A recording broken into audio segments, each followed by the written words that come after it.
പെൺകുട്ടികൾക്ക് ഈ പരീക്ഷയ്ക്ക് അപേക്ഷിക്കാൻ സാധിക്കുമോ? എനിക്ക് ഇത്ര വയസ്സായി, 35 വയസ്സായി, 36 വയസ്സായി, എനിക്ക് ഈ പരീക്ഷയ്ക്ക് അപേക്ഷിക്കാൻ സാധിക്കുമോ? ഞാൻ +2 ക്വാളിഫൈഡ് ആണ്, എനിക്ക് DCA ഇല്ല, എനിക്ക് ഈ പരീക്ഷയ്ക്ക് അപേക്ഷിക്കാൻ സാധിക്കുമോ?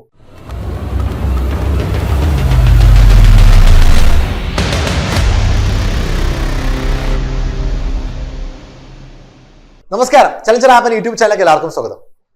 നമ്മൾ റീസെന്റ് റിലീസ് ചെയ്ത ദേവസ്വം ബോർഡ് പരീക്ഷയുമായി ബന്ധപ്പെട്ട ഒരു വീഡിയോയിൽ പല ഉദ്യോഗാർത്ഥികളും താഴെ കമന്റിൽ ചോദിച്ച ചോദ്യം, പെൺകുട്ടികൾക്ക് ഈ പരീക്ഷയ്ക്ക് അപേക്ഷിക്കാൻ സാധിക്കുമോ?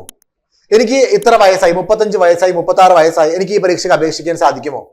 ഞാൻ +2 ക്വാളിഫൈഡ് ആണ്, എനിക്ക് DCA ഇല്ല, എനിക്ക് ഈ പരീക്ഷയ്ക്ക് അപേക്ഷിക്കാൻ സാധിക്കുമോ?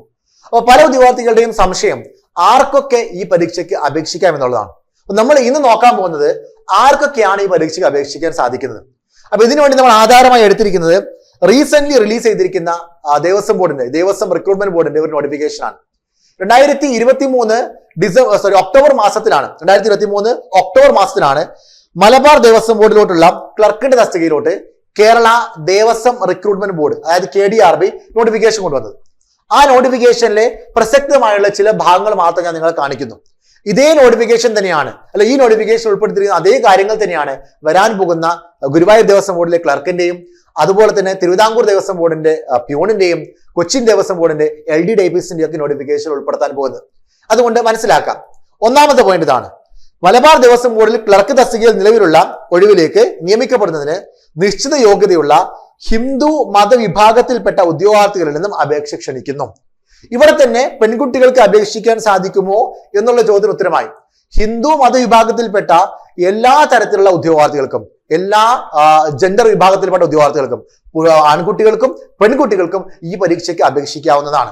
മനസ്സിലാക്കുക, ഇത് ക്ഷേത്രത്തിനകത്തുള്ള ജോലിയല്ല, ഇത് ക്ഷേത്രത്തിന്റെ കാര്യങ്ങൾ കൈകാര്യം ചെയ്യുന്ന ദേവസ്വം ഓഫീസുകളിലുള്ള ജോലിയാണ്. അതുകൊണ്ട് തന്നെ അതാണ് ദേവസ്വം ബോർഡ് ക്ലർക്ക് എന്ന് പറയുന്നത്. അപ്പൊ ദേവസ്വം ഓഫീസുകളിലാണ് നിങ്ങൾക്ക് ഈ ജോലി വരുന്നത്. അപ്പോൾ ക്ഷേത്രത്തിനകത്തുള്ള ജോലി അല്ലാത്തത് കൊണ്ട് തന്നെ, ദേവസ്വം ബോർഡിന്റെ അഡ്മിനിസ്ട്രേഷനുമായി ബന്ധപ്പെട്ട ജോലി ആയതുകൊണ്ട് തന്നെ എല്ലാ തരത്തിലുള്ള ആളുകൾക്ക് ഇത് അപേക്ഷിക്കാൻ സാധിക്കും. പെൺകുട്ടികൾക്കും അപേക്ഷിക്കാം, ആൺകുട്ടികൾക്കും അപേക്ഷിക്കാം. നിങ്ങൾക്ക് ഈ നോട്ടിഫിക്കേഷനിൽ പറഞ്ഞിരിക്കുന്ന നിശ്ചിത വിദ്യാഭ്യാസ യോഗ്യതയും പ്രായപരിധിയിലും ഉൾപ്പെടുന്ന ആളാണെങ്കിൽ തീർച്ചയായിട്ടും നിങ്ങൾക്ക് അപേക്ഷിക്കാവുന്നതാണ്. ഇനി അത് നമുക്ക് നോക്കാം. എന്താണ് ഇതിന്റെ ഒരു എഡ്യൂക്കേഷൻ ക്വാളിഫിക്കേഷൻ എന്ന് പറയുന്നത്? 2022 തിരുവിതാംകൂർ ദേവസ്വം ബോർഡിലോട്ട് ഏറെക്കുറെ 50 വേക്കൻസികൾ നിശ്ചയിച്ചുകൊണ്ട് തിരുവിതാംകൂർ ദേവസ്വം ബോർഡിന്റെ ക്ലർക്ക് അതുപോലെ തന്നെ സബ് ഗ്രൂപ്പ് ഓഫീസർ എന്നിങ്ങനെ ഒരു നോട്ടിഫിക്കേഷൻ വന്നിരുന്നു. ക്ലർക്കും സബ് ഗ്രൂപ്പ് ഓഫീസറും നോട്ടിഫിക്കേഷൻ വന്നിരുന്നു. ആ സമയത്ത് അതിന്റെ എലിജിബിലിറ്റി എഡ്യൂക്കേഷണൽ ക്വാളിഫിക്കേഷൻ ആയി കൊടുത്തിരുന്നത് 10th പാസ്, അതായത് 10ാം ക്ലാസ് യോഗ്യത എന്നുള്ളതായിരുന്നു.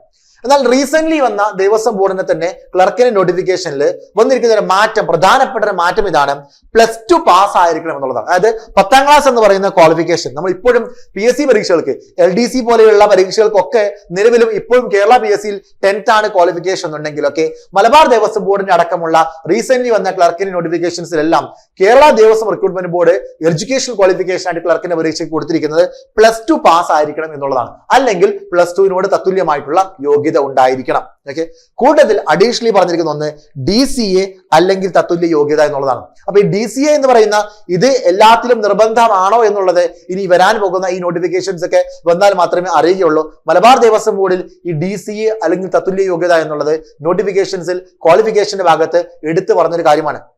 പല ഉദ്യോഗാർത്ഥികളും ചോദിച്ച രണ്ടാമത്തെ സംശയം ഇതായിരുന്നു, എനിക്ക് DCA ഇല്ല അല്ലെങ്കിൽ DCA നിർബന്ധമാണെന്നുള്ളത്. മലബാർ ദേവസ്വം ബോർഡിൽ ഇങ്ങനെയാണ് വന്നത്. ഇനി തിരുവിതാംകൂർ ദേവസ്വം ബോർഡിലും അതുപോലെ തന്നെയാണെങ്കിൽ ഗുരുവായൂർ ദേവസ്വം ബോർഡിലെ നോട്ടിഫിക്കേഷൻ വരുന്ന സമയത്ത് ഇങ്ങനെ ആയിരിക്കുമോ എന്നുള്ളത് നമുക്ക് എന്തായാലും കണ്ടറിയേണ്ടതുണ്ട്. അതൊരു നിർബന്ധിത യോഗ്യതയാക്കി മാറ്റുമെന്ന് പ്രതീക്ഷിക്കുന്നില്ല. ഓക്കെ, DCA അല്ലെങ്കിൽ അതിന്റെ ഉയർന്ന യോഗ്യതയുള്ള ആളുകൾക്ക് ഈ പറയുന്ന പരീക്ഷയ്ക്ക് അപേക്ഷിക്കാൻ സാധിക്കുമായിരുന്നു.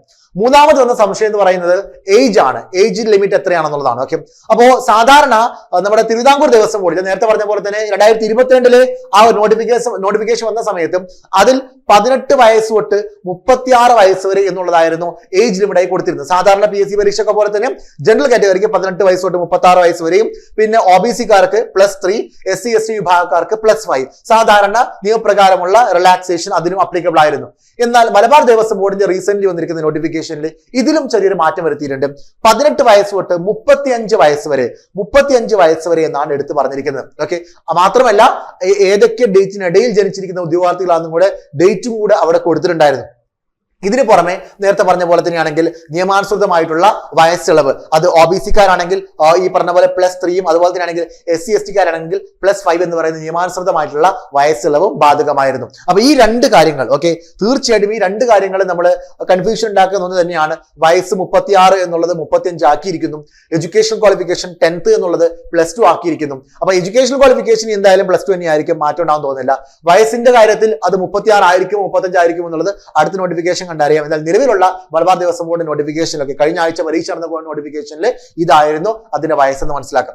അപ്പൊ എന്തായാലും എല്ലാ ഉദ്യോഗാർത്ഥികളുടെയും ഈ സംശയങ്ങൾ അവസാനിച്ചെന്ന് വിചാരിക്കുന്നു. നമ്മൾ എന്തായാലും ചലഞ്ചർ ആപ്പിൽ ഈ പറയുന്ന 3 തസ്തികകൾക്കും, അതായത് തിരുവിതാംകൂർ ദേവസ്വം ബോർഡിന്റെ പ്യൂണിന്റെ തസ്തികയ്ക്കും, ഗുരുവായൂർ ദേവസ്വം ബോർഡിന്റെ ക്ലർക്കിന്റെ തസ്തികയ്ക്കും, കൊച്ചിൻ ദേവസ്വം ബോർഡിന്റെ LD ടൈപ്പിസ്റ്റ് തസ്തികയ്ക്ക് വേണ്ടിയിട്ടുള്ള കോഴ്സുകൾ ആരംഭിച്ചിട്ടുണ്ട്. പുതിയ കോഴ്സുകൾ ജൂലൈ മാസം 15-ാം തീയതി വീണ്ടും ആരംഭിക്കുന്നുണ്ട്. പുതിയ ബാച്ചുകൾ ആരംഭിക്കുന്നുണ്ട്. ജോയിൻ ചെയ്യാൻ താല്പര്യമുള്ള എല്ലാ ഉദ്യോഗാർത്ഥികളും താഴെ കമന്റ് ബോക്സിൽ കൊടുത്തിരിക്കുന്ന ലിങ്കിൽ ക്ലിക്ക് ചെയ്തുകൊണ്ട് പഠിക്കാം. മക്കളെ, ഞാൻ ഇന്നലെ പറഞ്ഞിരുന്നു ഈ ഒരു പരീക്ഷയുടെ പ്രത്യേകത, നിങ്ങൾ ഓൾറെഡി LDC, LGS പോലത്തെ പരീക്ഷകൾക്ക് തയ്യാറെടുക്കുന്ന ഉദ്യോഗാർത്ഥികളാണ്. ഓൾറെഡി നിങ്ങൾക്ക് ജനറൽ PSCയുടെ ഭാഗമായുള്ള സിലബസിലെ മുഴുവൻ കാര്യങ്ങൾ നിങ്ങൾക്ക് അറിയാവുന്നതാണ്. അഡീഷണലി ഈ ഒരു പരീക്ഷയ്ക്ക് വരുന്നത് 20 മാർക്കിന്റെ സ്പെഷ്യൽ ടോപ്പിക് മാത്രമാണ്.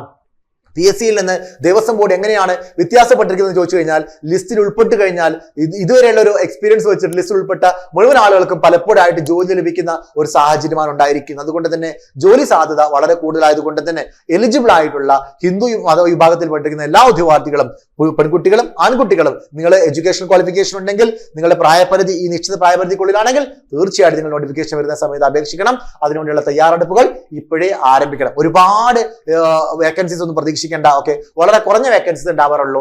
തിരുവിതാംകൂർ ദേവസ്വം ബോർഡാണ് വലിയ ദേവസ്വം ബോർഡ് എന്ന് പറയുന്നത്. ആ തിരുവിതാംകൂർ ദേവസ്വം ബോർഡിൽ കഴിഞ്ഞ തവണ 50 വേക്കൻസിയാണ് ഉണ്ടാവാറ്. ഏറെക്കുറെ അതിൽ താഴെയോ അല്ലെങ്കിൽ അത്രത്തോളം വേക്കൻസീസ് ഒക്കെ തന്നെയാണ് പലപ്പോഴും ഉണ്ടാവാറുള്ളത്. അതുകൊണ്ട് എല്ലാ ഉദ്യോഗാർത്ഥികളോടും ഇപ്പോൾ തന്നെ പഠനം ആരംഭിച്ച് നല്ല രീതിയിൽ പഠിക്കാൻ വേണ്ടി ശ്രമിക്കുക. All the very best. Thank you.